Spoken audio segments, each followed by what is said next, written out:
this is Dr. Konstantin. It's September, and whether we like it or not, the fall is upon us.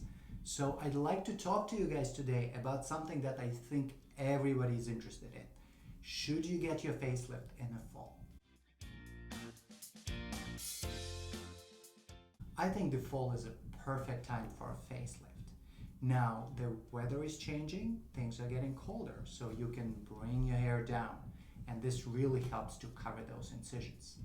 Reason number 2, vacations. Everybody wants vacation over the summer or during the winter holidays, so you're going to be the only one in your office requesting a vacation in September or October. I'm sure you're going to get that one. And of course, reason number 3, holidays. If you want to look good for holidays, now is the perfect time to do something, and it will give you plenty of time for healing. So September, October, maybe early November is just the right time for a facelift over the fall.